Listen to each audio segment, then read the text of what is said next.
Good afternoon. This is Vibin with Ashley Live, episode 174.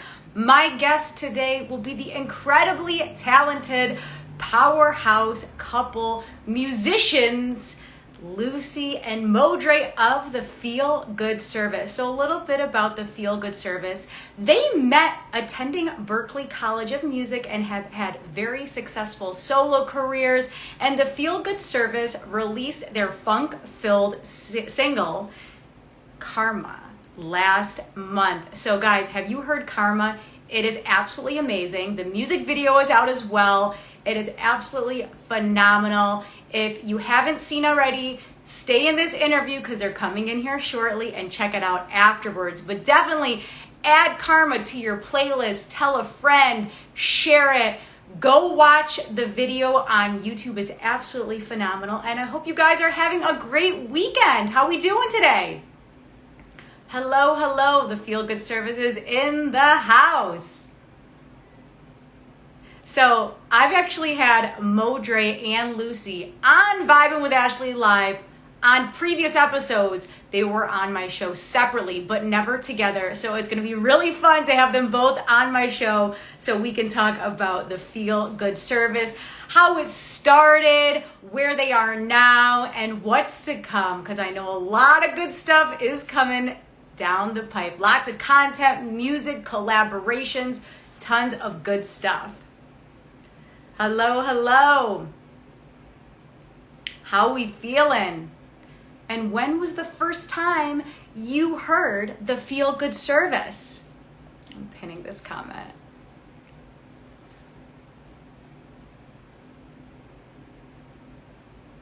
Let me know in the comments.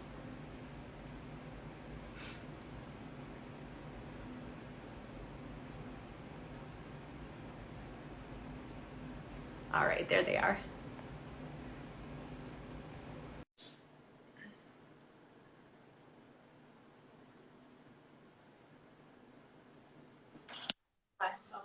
Hey, hey! Hey, what's up? How you doing, MoDre and Lucy? Second. We're good. We're great, man. How are you? Oh, I am lovely. Thank you guys so much for spending your Saturday with me. I am so very honored to have you both back on my show. I was saying earlier how I've had you guys on my show separately, and I loved my interview with you guys, but I'm like, now we have to bring it up a notch and talk about the Feel Good Service. Hell yeah. Man, yeah, it's always fun talking with you, man. Like, you've been super supportive of everything we've done, and even the other people like that are extensions about the side projects we worked on, and this means so much to us. So we're glad to be here with you and be able to talk with you. Oh, thank you so much. So I want to start from the very beginning when you two first met. So you guys both attended Berklee College of Music together. So let's talk about Berklee. What made both of you go to Berklee, and then that amazing day that you guys met one another? So talk to me about it. Yeah, well, Berklee, I went straight after, well, actually, no, I took a gap year, but I wanted to go to Berklee because I wanted to do music. I was doing music in high school. That was all I did. That's all I wanted to do. And when I played at the MoDre Jazz Festival when I was 16, Berklee had a little stall there, and I was like, yeah, I'm going to go there. So I decided I was going to Berklee before I got accepted. She just knew she was bad. She's like, yeah, I'm gonna. I was like, yeah, I'm gonna go there. Okay, that's it. So, yeah, no, Berklee. I just wanted to go there. I mean, who doesn't want to go to a great music school and be surrounded by music constantly? So that was mine. Wow, I wanted to go. Yeah. Plus, I got to come to the States where, I really wanted to be immersed in everything here as well. Definitely. So. Yeah.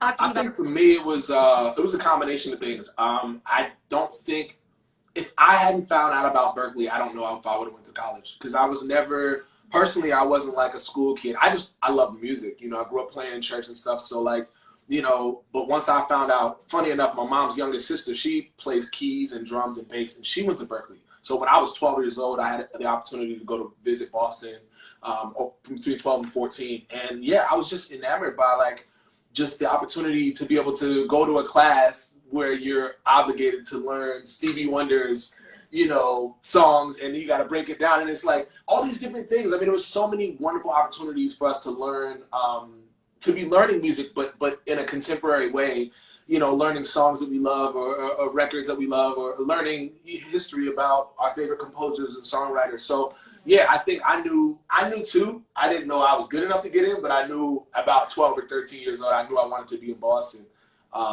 And yeah, and then the truth of it is I auditioned for one other school in New York, a school called SUNY Purchase, and they told me they weren't going to accept me because I couldn't read music, and they told me straight up. I played on my audition tape. I did an audition tape, and I'm playing all these instruments, singing all this stuff, and I was like, yeah, so you know, and they're like, well, do you play jazz and can you swing? Do you know? And I was like, nah. That's not my thing. So anyway, they turned me down. A month later, which was 2 months before I got ready to graduate from high school, Berklee reached out and told me that they wanted to offer me a full scholarship. So I ended up going to Boston, going to Berklee on a full ride. And I get there like the second week I'm there. Was it the second one? Nah, it was more like a month after, maybe a month or two. Because I remember getting the meeting Danielle. Scott is a Berklee professor, and she went to school with my aunt and was like, hey, I'm starting an ensemble. I'm teaching at Berklee now. I'm starting an ensemble. P-Funk, come join. I walk in the room. First thing you know, all of old joints, and I'm like, yo, who's playing that? And I look over to my left, and it's Lou, and she was killing.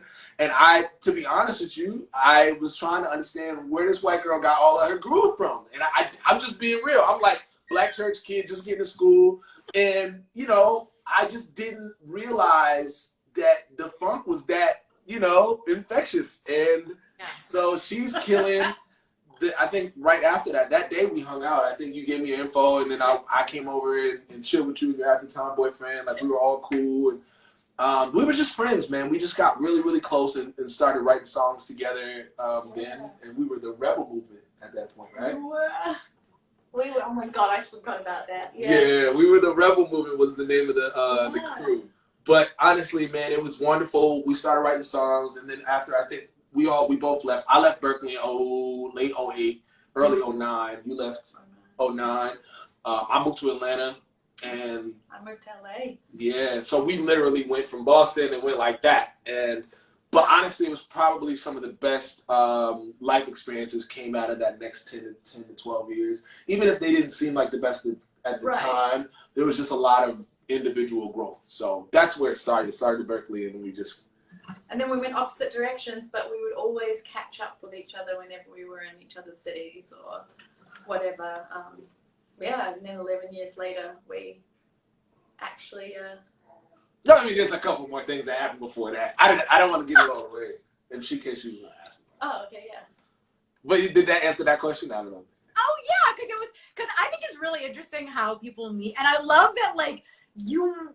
didn't even want to go to Berklee, but then Berklee's like, hey, Dre, we want you. Mm-hmm. Man, I wanted to go. It was just, I didn't know that I was going to I didn't know I was good enough. I didn't know I was good enough to be able to be there. And because I didn't read music, I don't come from like a big music theory background. I never had lessons or anything like that. Everything I do, I played by ear for a long time.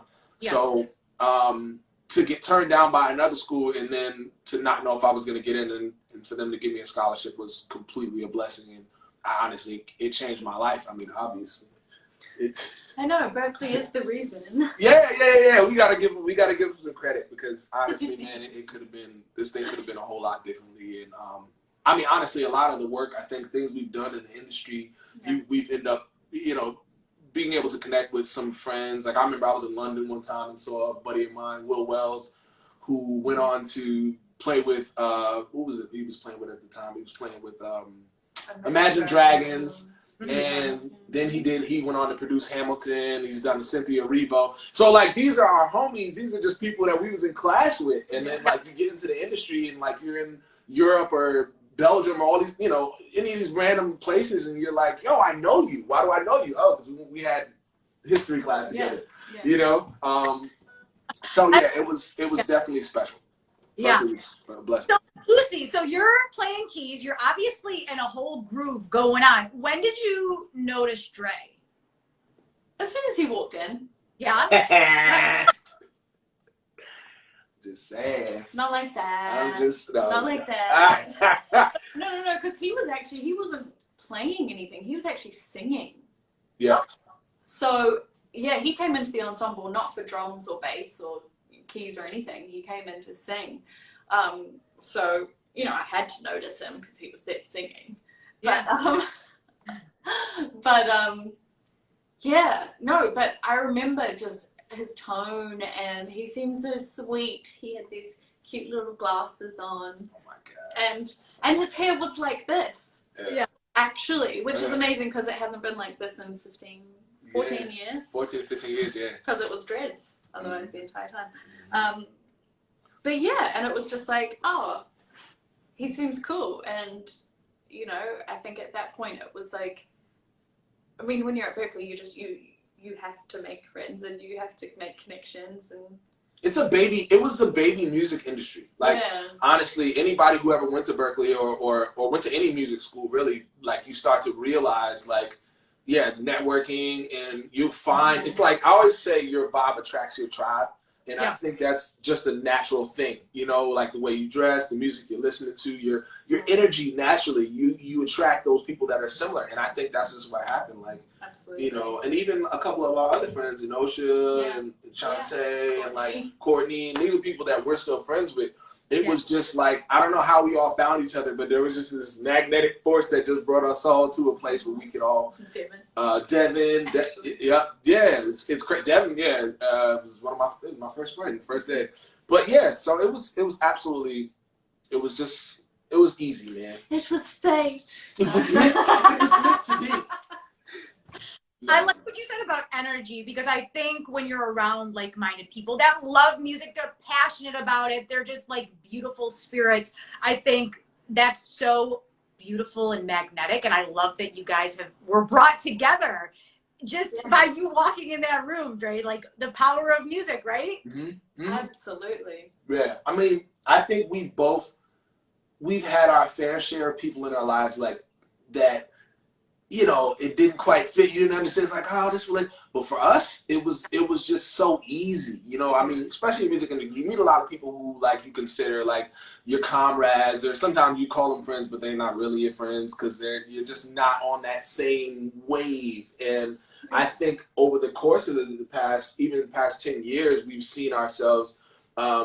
Just kind of like, it's almost like the cream rose to the top, if it makes sense. Not, I mean, obviously with us, because, you know, we started spending more time together, writing more songs, so everything started gelling. But even just like our circle now, the people that we build with and that we make music with and that we're connected to, again, I think it was just a vibration thing, an energy thing, and I think as the years have grown, it's just gotten better. You know what I mean? Yeah. And we've been in the most random countries, the most random places, and we meet people, and they're like, and we're like, wait, you're like us, you're our type of people. It's really weird, like, you know, and you find this. Yeah, I mean, look, man, we have no. A little bit. Yeah, just look, normal's overrated, and if weird is too much for you, I don't know. Okay. We don't need it. We don't. Yeah, you know, because like, I don't know. I think that's just been what it is. So yeah, I think there's definitely something about energy. Yeah, I think that's such a beautiful thing. So you guys are in different parts of the country touring, right? Yeah. But then how do you guys eventually come together? Like, where was that part that was like, you know what? Like, why don't we try to like see if we could make this work? Yeah, you want to go? What? Well, because my mind is going. I didn't know if you were asking about the music when we got getting together for the music, or if you talking about like personally. Because there's two different things. Oh yeah. Well, both, honestly. Well, because the music was like she moved to Nashville, right? Yeah, I got sick of the touring side, to be honest, and I also just needed a change of scenery. So I drove across country to move to Nashville, which obviously is 4 hours away from Atlanta, and so I was like, oh my gosh, Dre, I'm only going to be 4 hours away. This is so cool. Right. Yeah. And then we started doing road trips like every other week, man. Like I go down, I fly down or she'd drive up. And yeah, so that's really where it started. It was cool because like we were both coming off of being burnt out or being on the road. Like she was touring Black Eyed Peas and CeeLo and a whole bunch of other folks, and I was doing Jidenna and subbing in on J-Lo and a couple other really cool gigs. Yeah. But it was just, I don't think either one of us were really fulfilled. And I think we saw that in each other, and that was the light that we both needed to go off. Yeah. I think in the midst of those Nashville visits, we were just, it was kind of like we were both kind of just like, yeah, you want to just say fuck this? Yeah, you know what I mean? And it was like, and it was cool because it was like we were both down with it. And then naturally songs started happening. I mean, honestly, I think the first song we wrote was probably not even in person. I was on FaceTime, I think. Yeah. We had seen each other. I hadn't moved to Atlanta yet. Yeah, she wasn't here yet. So we were just writing songs back and forth on FaceTime, which became her first project. Well, it wasn't a project. We just did singles, right? Yeah. Yeah, her first 3 or 4 singles. Check those out. Lucy Graves on all platforms. What do we got? We have Something New, Attention, Show and Tell. They're all really, really good records. So anyway, that was the start of that. Moving from there, we started writing stuff. I bought an acoustic guitar, started writing my own stuff, and she would come and teach me how to use Pro Tools and how to record myself the right way because I just was so anti-Pro Tools. No, it was serious. Like, it was so cool because it was so organic, and we weren't together at that point. We were just making music and friends. Mm-hmm. And I think it just naturally happened the way it was meant to happen, and that went from us doing our own stuff solo or helping each other on our own stuff to like we started writing this sound just started coming, and it had this like we both loved Prince, we both loved Stevie, we both loved everything from the 90s and pre that, and we started writing these little ideas, and it just was like, yo, I was like, what is this? This song is funky. And she's like, yeah, it's like dirty too. And then she was one day, she was like, yeah, it's like dirty fucking soul. And I was like, did you say dirty fucking soul? And she was like, no. She's like, dirty funkin'. I was like, oh. I would have said that. But she's got a potty mouth. She cusses like a sailor. I do too, but it's funny to hear her say it. And I'm just like, yo, that makes so much sense, you know? So anyway, needless to say, yeah, we started writing songs. We got our first couple of TV placements in 2019, and we did a movie on BT called what was it, Open, and we also did Always a Bridesmaid, written by Yvette Nicole Brown. So yeah, we ended up doing a whole lot of really cool stuff in the next couple of years. Built some cool relationships, and yeah, just decided like we wanted to take everything into our own hands. We didn't want to be. Yeah. Not that it wasn't a wonderful experience to tour and support other artists, but like I think we saw too much, we knew too much. Yeah. You know, we've worked with. Well, and we wanted to build something that would support us further in life rather than, you know, when you're a touring musician, you are, to put it plain and simple, I mean, you're a hired hand. You know, as soon as they don't need you. Mm-hmm. Yeah. You know, you've got to try and figure something else out again, you know, find another artist that needs you. And it's just kind of like, it's a constant hustle, and I don't like the hustle. I'm happy to have hustled to get to, you know, a certain point, but to constantly be hustling in life, no, I want to live. Yeah. So, you know, I think it was really, we just got to a point where it's like, no, I want to actually create something that is going to keep evolving, that is going to better us, that is also going to bring like-minded people together, and will create a legacy for us in the long run, you know, where we also don't rely on others to give us that satisfaction and fun and enjoyment that we need and crave. And we don't play by the same rules as most people. Mm-hmm. Like, you know, we have a lot of friends, thankfully enough, who, you know, Grammy Award winning songwriter, producers, artists, and like, you know, it's wonderful. We're happy for them and we love them. Yeah. But like, there's just a certain way that a lot of cats move in the music industry that we just decided we didn't want to do. There's a lot of politics, a lot of like appropriation musically, creating stuff because that's what the radio wants or what everybody else is doing. So now, man, we just decided to do it our way. You know, all of our favorite people had to do something like slightly different in order to leave their mark. And I think we've adapted that mentality, and so we've just been having fun with it, man. It's really been gratifying, and also more than anything, we get to live our life doing this every day. Yeah. Like, that's the thing. It's like, you know, where most people, they're clocking in, even if you're writing for other artists, whatever, it's like everything is based on someone else's schedule, and you may miss dinner, you may miss, you know, Christmas, you may miss Thanksgiving, but we're together doing this. So, you know, even if we're in the airport, which we have been on a holiday, or which we will be this time of year, it's us, you know, and Stella Marie is right there with us. So it's really just been about creating. I always told Lucy, like, there's a lyric in one of the songs we wrote, one of the first songs we wrote, and this lyric says, "It's our world and we make up the rules." And I told her a long time ago, I said, we're going to do this. We got to do it our way. And that's what we're doing, man. And it's been very lucrative. And we ain't rich. You know, we don't have all the money in the world. It's hard. It's challenging, especially with a kid. But there's no greater feeling. Yeah. And I like that you guys were at a point in your life where you're like, okay, so I don't like touring. Oh, I don't like touring. And then you're like, wait, well, we should like build something together because we're so creative and we have so much energy that we want to put towards our own sound. And I love that you guys were both honest with each other. And we're, yeah, we both came to this realization. It's just like we wanted to build something for ourselves. Yeah. Absolutely. Yeah. Well, you're not going to get rich off of that, John. I mean, there's a couple homies in here. What's up, Joel? What's up, Junior? What's up, bro? A lot of these cats have played and are playing for some of the biggest artists in the world, and like they know, like but a lot of them also have side hustles or like have their own artistry or they're, you know, started a publishing company or different things because you don't know. You know, you don't know when the calls are going to come. You don't know when they're going to stop coming, and you don't know, and there's no real way to build wealth that way. You know, and I don't mean when I say wealth that doesn't even mean money. I'm just talking about wealth as in relationships, as in the ability to continue doing what you're doing. Like, we've been planting these seeds, especially in the music sync world, because, you know, you get a couple of cool things going, you know, people know they can always come back to you for that certain thing, and they're going to continue calling. And it doesn't require us to sacrifice our souls in order to be happy. So I think that's, I know it's a mouthful, but don't stop. But yeah, man. Can you tell he's the talker in the relationship? I'm definitely the talker. Anybody that knows me knows that I'm a talker, and this is what it is. I love it because I've actually never like been in the same room with you guys together. Like, I've had you on the show separately, so to see you guys together like bounce off each other, like I'm just like, yes, I love this. Yeah, man. No, it's real. Like, he's the talker and I'm the shit talker. Yeah. Yeah.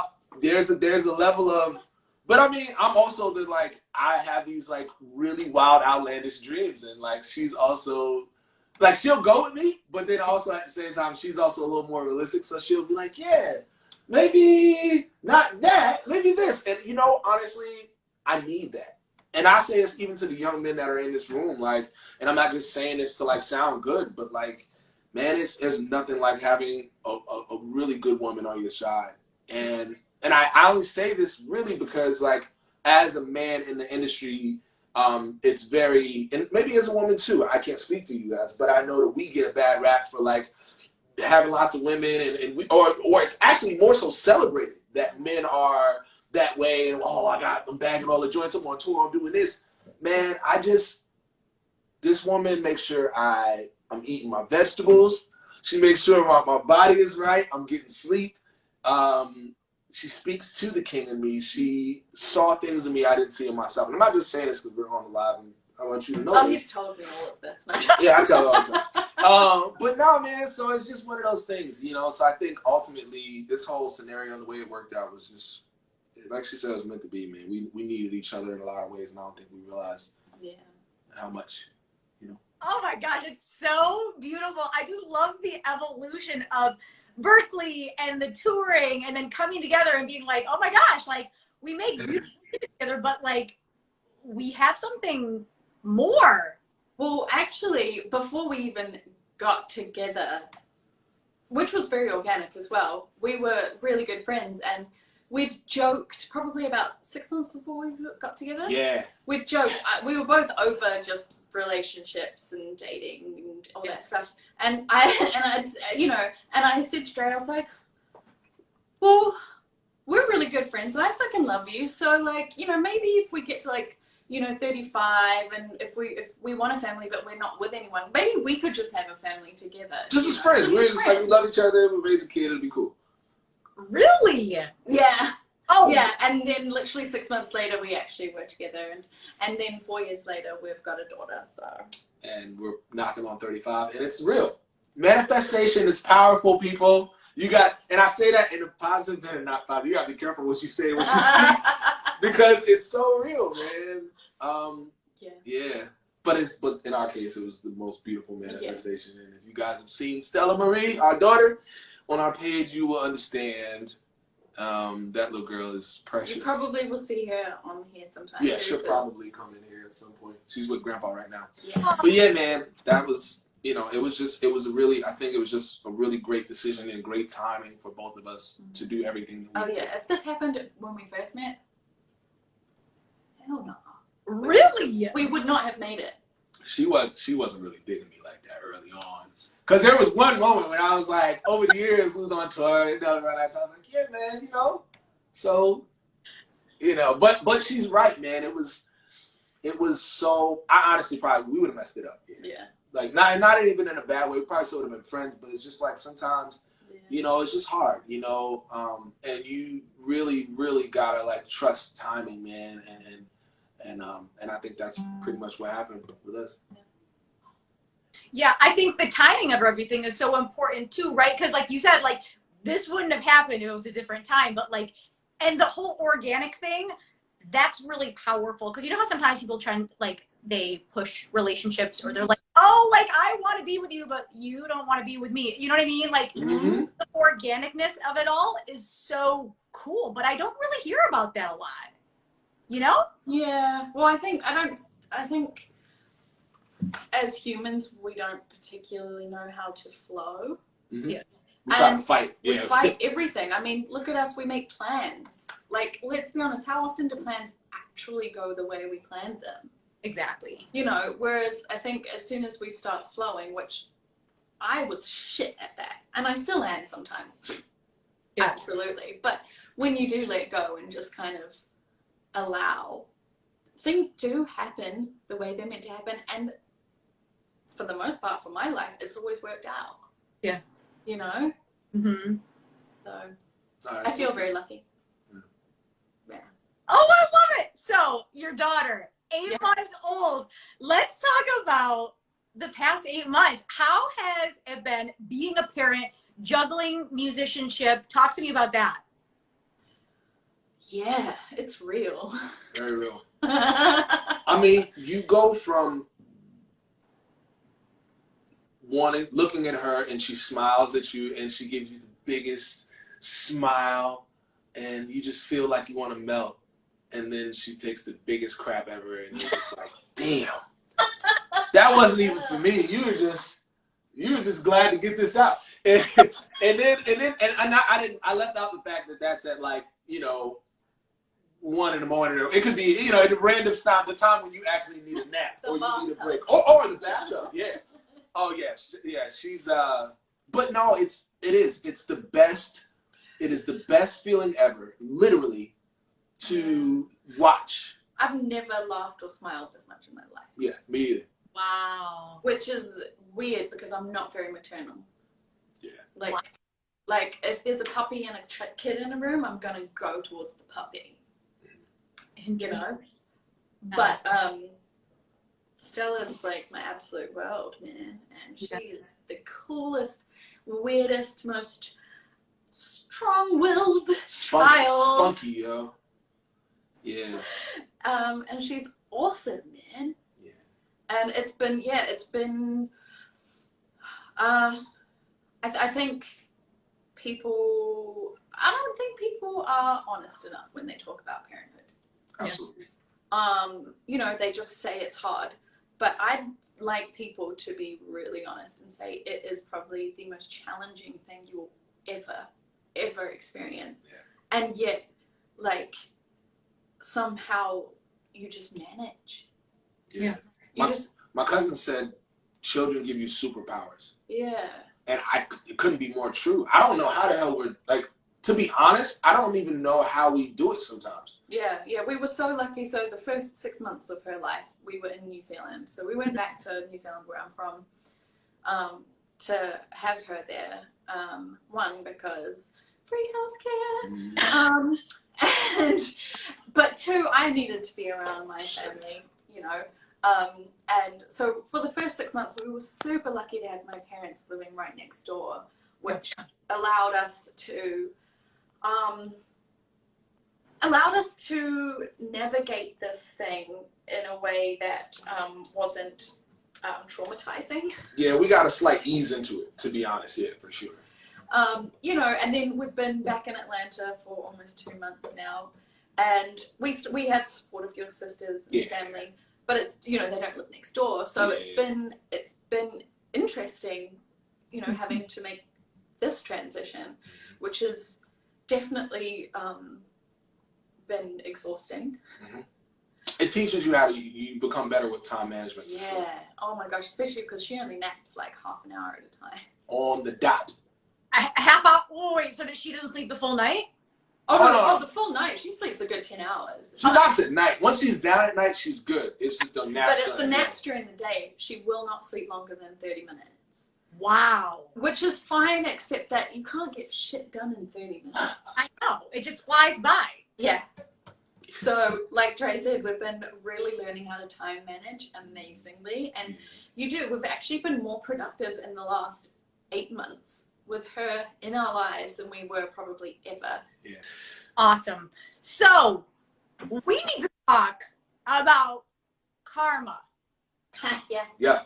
We need to talk about karma. I'm obsessed with the single. When I heard it, I was like, ooh, it is Prince. It is Sheila E. It is Vanity 6. It is all the goodness that I haven't heard in so long. And you guys just brought this out, and I was like, so happy for this single. So let's talk about the creative process and how this single came to be.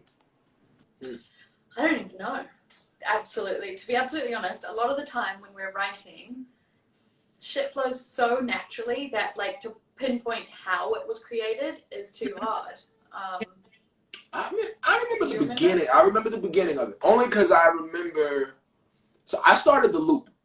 Okay. Just the boom, boom, boom, boom, boom, boom, boom, the bass line and the drum. Boom, yeah. You know, I think I might have watched Purple Rain a couple days before or something and just been in a space. But yeah, I started the loop, and then I remember feeling like I wanted to tell a story that was very, like, unorthodox.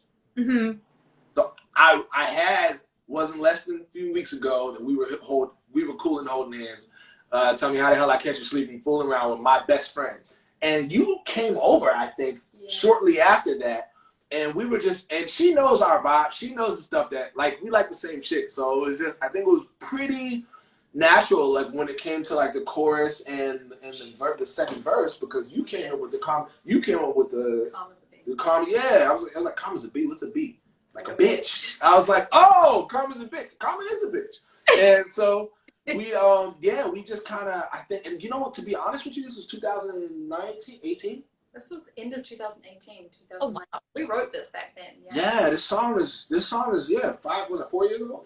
4 years old. So yeah, we sat on it for a long time, man. And I think it was just because we were trying to figure out exactly how to be able to deliver it in a way that people, would be able to enjoy it and take it in. Yeah. So yeah, we ended up, we wrote it then. We put it out in 2019 or 2020. 19 for a minute. And for a second. And then we took it down. Yeah. And then we were like, all right, let's wait until we can do this the way we want to. So got to New Zealand. We decided that we were going to really go full steam ahead with, once we figured out the name of the Feel Good service. Which we got from one of those randomizer apps. Yeah, it was like a name generator. Yeah, we were like, what are we calling it? And it was just asking, like, it asked you all these random questions about, like, your personal life and what you do. And then they take all those things and it calculates this thing. There were some other really not good names. I won't mention those right now. But the Feel Good service was definitely that thing. And I think because we just knew we wanted to make people feel something. Plus it has different sexual connotations, which is hilarious. Yeah. I think so. But My girlfriend's a perv. No, it's fake. No, it is real. I mean, that's the thing. I mean, and it's the same thing with the video. Because like I said, when we first did the video, came up with the concept for Karma, the video was completely like this full drawn out storyline. And like it was super literal. Yeah. Yeah. And then we just kind of were like, fuck that. Like, let's be... We were just like, we love art and we love quirkiness and we just love bold. Yeah, shock value, the shock value stuff. I mean, that's why we love Prince, right? Yeah. Because he was off the wall. Yeah. Assless chaps, stilettos and all. But it made people, as Jay-Z said, it gets the people going. It's provocative. It makes you, you know, and I think that was the thing with the video. So everything from scratches on the back to, you know, the steamy shower scene in the beginning. Oh, we did this all, by the way, me and Dre and my parents. That's it. Really? Yeah. On an iPhone. On an iPhone. And then Dre and I edited it ourselves. Yeah, yep. No way. Because when I watched it, there were so many different things that I was picking up on. And then, like, Lucy, you with the mirror and the lipstick and the smearing. And I was like, ooh, that's so 80s and so retro. And I was like, oh, that's cool. But then the yin and the yang of you guys laying on the ground with the white and black. Yeah. I was like, that. Like, there were just so many elements of the video that I was like, ooh, I'm digging that. And then it would go to a different frame. Yeah. Yeah. Yeah. It's just, I think we just know, like, now, like, people's attention spans are so short, man. Yeah. Especially with social media and TikTok and all these things. And it's like, how do we make sure every moment is keeping them engaged and is keeping them feeling like there's something. But it stays true to us. It stays true to us, right. But because we're weird and quirky and different anyway, it's like, yeah, you're going to have this random mannequin with paint falling down it. You're going to have Lucy drowning in a bath of blue milk, you know, or blue water. What was it? It was milk, right? Oh, the funny story about that is she had to do that shit so many times. And did you almost throw up or something like that? You got up your nose, right? So that scene of me sinking into the water, yeah, I cut it right before I came back up because I'd sunk under and I couldn't blow bubbles out my nose, so it went up my nose and I started choking and I was coming up and I had blue milk going through my. Yeah, it was a lot. Gosh. I was congested for days after. Tasting milk and everything you ate. But at least you got the shot, right? That's right. That's all we needed. Yeah. And then, like she said, her father, who he's in the other room now, he's, you know, was he a DP? Or was he an assistant DP, right? I'm just saying when he was, he's been in the industry for years. And cinematographer, yeah, he just does it all. But he really came through when it came to like getting the right shots and the lighting. You know, we hadn't had that experience, and but it was really cool. Like we had it was just the four of us, 5 with your mom, but like it was a full on. Like he printed out, he had a whole like run of everything, and like it was such a wonderful experience. But it also made us realize that there's nothing that we can't do on our own. You know, there's you know, I think it put a battery in our back, and like that's what she was saying about all the content that's coming. Like we got a lot of songs, a lot of music, and a lot more weird shit, a lot more cool, weird, funky, push the envelope a little bit, type of stuff coming. So yeah, excited about that for sure. Yes, heck yeah. And it's crazy that it's July because I'm seeing all these like social media posts like, oh, we're halfway through the year. And I'm like, wait, what? Since when? So I want to talk about what's to come with the both of you. Let's tease some stuff. What's going on? Oh my God. Yeah. Everything. Well, I mean, yeah, so, I mean, the basis of it is right now we're living between America and New Zealand, which is intentional, partially because her family, she's, you know, everybody's there and my family's here. So we wanted, you know, for ourselves to be able to spend time with family every year, and then also for Stella to grow up understanding both sides. And then even take a step further, like, there's a duo now in New Zealand that I'm producing called Citrus Inc. They're really, really good, and they've got a single coming out in a month. And so and then there's a couple other acts that we're dealing with over there, doing some artist development with, there's a program that we're going to be doing some stuff with when we get back. So it was just like, yo, how do we really be effective? Yeah. It's a smaller market, you know, than America. It's easier for us to tap into kind of and get to the gatekeepers. So it's been. I just think we just decided we wanted to be able to do that as much as possible and make our mark there as well. Yeah, and New Zealand's home for me, and it always will be, no matter what. So it's like to be able to enjoy New Zealand and be able to do what we do there was really important. Yeah. And there are incredible musicians and artists in New Zealand, like incredible, and I just feel like some of them just haven't been able to be found or seen yet. And so, you know, we're excited to work with a lot of Kiwi artists as well. And then, you know, here we're working with a bunch of people as well, mentoring a few different artists, working on their stuff. And then just, so we've got a shit ton of singles. Yeah. Well, we've just got music coming out of our ears all the time. And we're going to be releasing, we've got probably a 7-song project. Yeah, 7-song EP that'll probably be coming out sometime before Christmas. Yeah. So we'll do another follow-up single, and we'll keep going with the 40 Seconds of Funk, which is the series that we started doing on Instagram. Yeah. Maybe do some collabos with that. But yeah, we'll do another single, then we'll do an EP, and then I think next year is going to be really wonderful because we planted a lot of seeds this year. Like she was saying, we've been working with a lot of live shows next year. Yeah, a few this year, but yeah, we got some coming up, some live shows here in the States, and then we'll get back to New Zealand, and we'll also be doing some shows there too because it'll be summertime. Basically, we'll be chasing summer. Yeah, so we'll be back there in January and be doing some live shows there too. So honestly, I think it's for us. It's just like there was a thing that someone said to me the other day, and they were like, "What's going on with you? How's life?" or something. And it was like everything's great. It's like I'm doing what I love. Like, you know, I mean, there's other things that we've got, you know, brewing that we can't necessarily speak about because until it's solidified, it's not solidified. Right. But honestly, to tell you the truth, we're just having the time of our life making the best music we've ever made. Mm-hmm. Yeah. And showing our daughter what it means to like really just do what you love and not. That felt really weird to say, by the way. Sorry, I'm still so weirded out that I'm a mom. Yeah, it's still nuts. Yeah. But that was whole moment.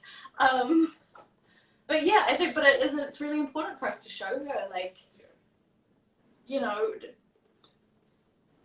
do just really what is important in life is to be happy and doing what makes you happy. You know, you're not here on earth for however many years to freaking work for the man and, you know, do the shit that you hate and then, you know, get drunk every weekend. Yeah. No offense to people that want to do that. If you love that, go ahead. More power to you. But, like, you know, why not do what makes you happy? So that's important for us too. Yeah.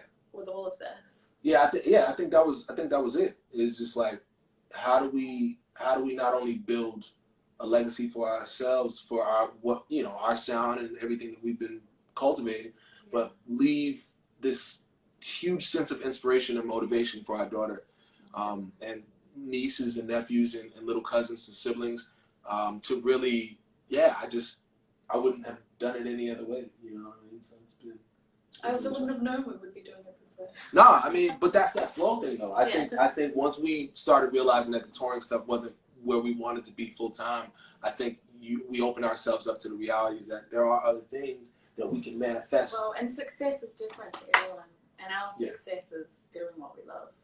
Yeah. Well, I mean, we were talking to Preston and Devin, two buddies of mine, really, really great engineer and producer, and we were just saying, like, and they're married, you know, with kids, and we're all under 40, under 35, and we're just like, yo, bro, we're here. Like, people have this crazy idea that, like, winning a Grammy and winning an Emmy and having $1 million is gonna put you in this place where everything is fine. Life is perfect. You've made it. Yeah. Hard times still come. Death still comes. Sickness still comes. All these things. Yeah. So I'm like, bro, we're doing what we love every day. We got a beautiful family. You know, we can pay our bills. and we get to make the music that we love. Everything else is icing on the cake. You set that bar low, everything else is icing on the cake. We're successful. I feel that. I know that. Whether we ever, sell 1 million records or win a Grammy or anything, like, been around the world a couple times. And I've been around the world, and I know. See, I messed it up. I shouldn't. But yeah, no, been around the world, and as you said, and beautiful daughter, happy family, and literally we make the music that we want to make. And I think ultimately that's how we've come to measure success, Yeah. I think that's so beautiful. Like, success can mean different things to different people, but like, you're loved, you're happy, you have a beautiful family, you're just helping people through the power of music. And I think that's so, so, so amazing. And I'm so happy that this project is you're releasing all this fun music and artist development. And you've told me about other artists as well. I've talked to Amanda a couple of times. She's doing amazing things. And I just love that you guys have such a great circle of people around you guys. It's so amazing. Yeah, we're fortunate with that. Yeah, because they're a blessing to us just as much as we try to be to them. Yeah. They give us a reason. I mean, Amanda was, Amanda and my sister Ari were the first two that we were really kind of like working with, and that really gave us a shot and a chance and a reason to sharpen our tools as writers and writers and producers, and also learning how to deal with people. But guys, I thank you so much for coming on this show and sharing music with us. So guys, now is the time of the interview that you guys are going to do your thing. Yeah. Right. Let's do it. The acoustic versions of Dirty Funk and Soul. Yeah.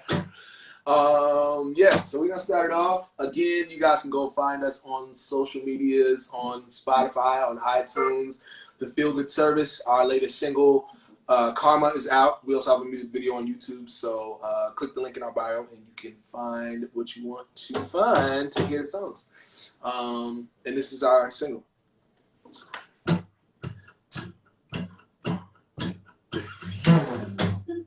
Weeks ago that we were cool and holding hands. So tell me how the hell I catch you sleeping, folding around with my best friend. By the time I reach the steps, I hear you calling, screaming out a name. I can't believe you did me dirty, see me, baby, it's a crying shame.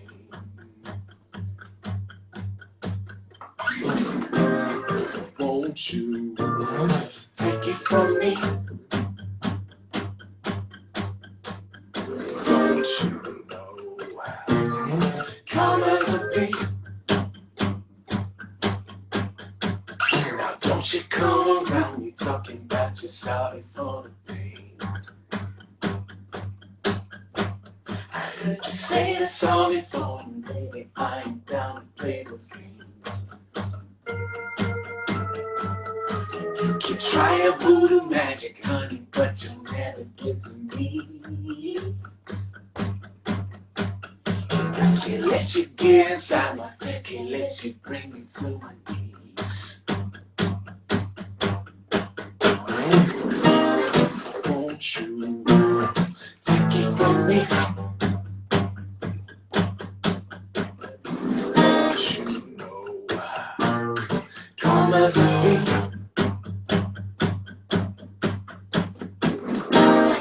Won't you take it from me? Don't you know karma's a thing?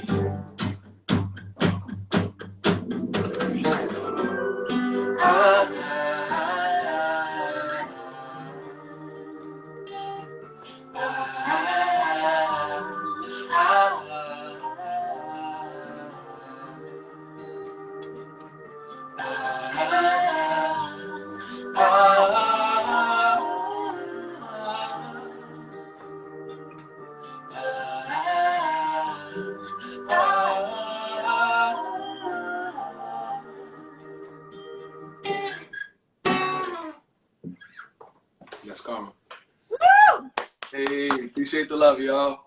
Yes, that is the new single, Karma, and as we pin below, it's out on all streaming platforms, and the music video is on YouTube. Awesome. What's the next one, guys?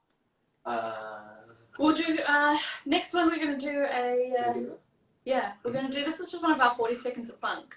So we won't do the whole song, we're just going to do 40 seconds of it. So, yeah. Can you guys still hear us and see us okay, or is it blurry? Yeah, you look good. All right, sweet. So.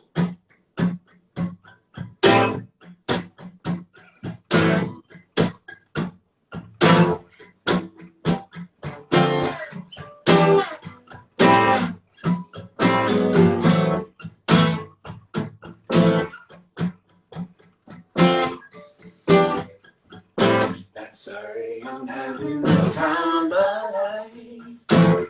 I don't give a damn and I don't think twice. Too busy doing all the things that I like. You can join me or go move to the side. No, you can't tell me nothing. Nothing can get in my way. Yeah, I can't get enough. Can't get enough of this. Hey.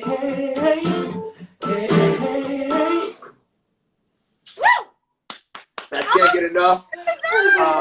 We do a series called 40 Seconds of Funk. Oh, and there's Stella. Oh, Stella. And Poppy. Did he come play? She's ready to sing.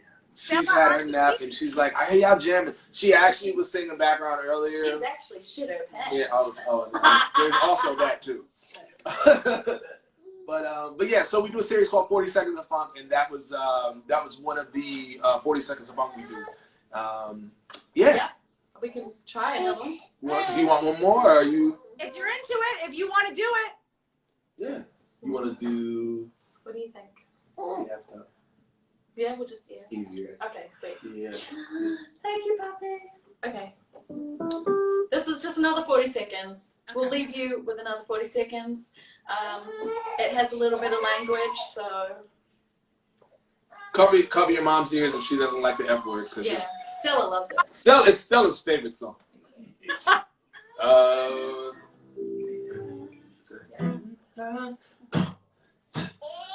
Yeah. La la la la la la la. La la la la la la. La la la la la la. La la la la. Got me upside down. You got me fucked up right now. I guess you must have fell about your head. I don't honestly, you got me twisted cause I'm fucked up right now. La la la la la la la. La la la la la la. La la la la la la la. La la la la la la.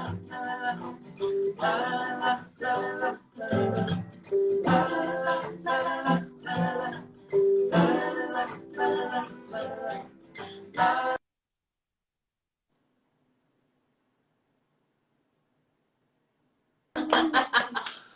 Oh, she froze. Ash, you there? Yes, I'm here. I'm here. It paused for a moment, but it's beautiful. Thank you. Yes. You got it? Come here. Of course. Do you guys want to take some questions from the audience? Yeah. Yeah, if they have any, we're down. Beautiful. Guys, if you're in here right now and you have questions for Dre and Lucy, feel free to put them in the comments. Oh, yeah. Yes. Yes.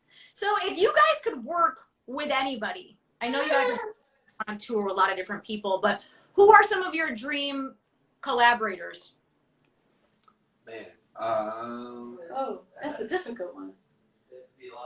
No. I was about to say dead or alive, like Alive? That's difficult. I'll say Anderson .Paak? Yeah, Anderson and Bruno. Yeah. For sure. Anderson and Bruno. I would love to work with Pharrell. Yeah.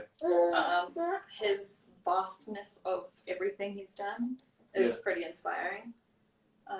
No, for sure. Plus, I need him to get us in on the animation. Come on. Yeah, that part, right? I know, right? Yeah, I don't know. But I still want to work with Stevie, bro. He's still here, and it would be, that would be super amazing. Yeah. I don't know, man. It's interesting. There are a lot of incredible artists, and I think it's hard to pinpoint. Sir is really dope. He's fire. There's this new kid that I've been noticing. Daddy. All right, you take that. Yeah, it's just there's a lot of really great music out right now, and it's really exciting. Joyce Rice is really good. Mm-hmm. Yep.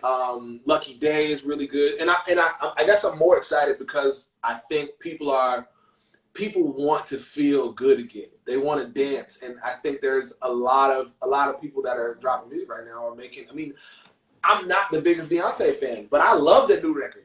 I love it. I think it's exciting that people are making positive music that makes people want to get up and do stuff. So I think we're open, man. Especially because musically we're all across the board. There's the funk stuff, but then there's also like a lot of other sides to the type of music that we love and that we create. So.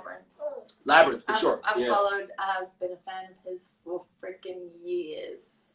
Yeah. Yeah, Labyrinth would be crazy. Hey, hello, Labyrinth. Hello. She agreed. Yeah, she does. She likes Labyrinth too. Yeah. So, what advice would you give to other musicians? We don't know shit, so don't listen to us. Don't follow anything we do. Just do you. Don't try to be anything else because you think that's what people want to hear. Like, just do what comes naturally as you and what makes you happy, because ultimately that will come across in your music. Yeah. Mm-hmm. No, you're right. Well, it also comes across when you meet people. People know if you're full of shit. You know what I mean? So sometimes it's like, it's just best to just be your weird, awkward self if that's what it is, Because honestly, I think that will, like I said, it'll help you attract your people. And I feel like until we stepped into our truth, there was a lot of years of searching for our people, Absolutely. So yeah, definitely that. And then the other thing I'll say is like, I think that I look at us as superheroes, as musicians and creators. So every superhero has to, you agree? Yeah, exactly. Every superhero has to have their arsenal, their belt that has all their tools on it, their special stuff. And I always tell cats, I'm like, make sure you got a belt full of all types of wonderful things to walk into a room with. Because just being a bass player or just being a drummer or just being a singer is great and all. But it's just, it's so the age of DIY now. And you got to learn how to be able to come up with at least ideas for your artwork or ideas for your music videos. Of course, you may not be able to do it all yourself, but as much of your artistry as you can really spend time working and refining. I think that'll help you, especially if you're an artist and you want to get like a deal. It's better for you to know exactly who you are now than for you to go and try to get signed to somebody who's just going to try to make you something that you're not. Yeah. So those artists need to diversify. Are you a producer? Do you play piano? Can you play drums? Like someone might just say, "Hey, like, we need you on drums tonight." Like, and if you don't know what you're doing, like, then you're kind of like, don't know how to play. But if you know how to play, you can step right in. I mean, yeah, it just helps to have those skills in your arsenal, man. I mean, yeah, like we get calls now and artists, people will be like, yo, we need this song. Can you record it? Do you have a studio to record it? Do you know how to record yourself? Do you know how to mix it? And it's like, for us, it's funny that they even ask that. It's like, hell yeah, we do all of that ourselves. Like, and we may not be, the whatever, but like, I think the importance is knowing how to get your sound, knowing how to deliver whatever it is. That's off stage and on stage. Yeah? You agree? She agrees. But yeah, I think that's what we would say, Yeah, I love that. So guys, that's all the time that we have today. But Lucy, Dre, and Stella, thank you so much for spending Saturday with us and sharing the gift of music. Just going back and learning more about your story and how you met and how the Feel Good service came to be. I think it's a really fun story. Yeah. Thank you, man. Thank you for having us. This was really fun. And thank you for your patience, too. Stella appreciates it. Of course. Any final words for the room? No, just enjoy the music. Enjoy the music. Yeah, and stay in touch, stay tapped in. We got a lot of really cool, reach awesome out and say things hello. happening. We like to talk to people and say hi. And share with your friends. It doesn't hurt to share a post and share a song, man. As an artist, that honestly is the best way to help us, is spreading the word. So Yeah, definitely, guys. Share the music with your friends. Add it to your playlist. Put it on your story. Tell a friend. You never know. It's all word of mouth, and it's so important that we continuously support good music. absolutely.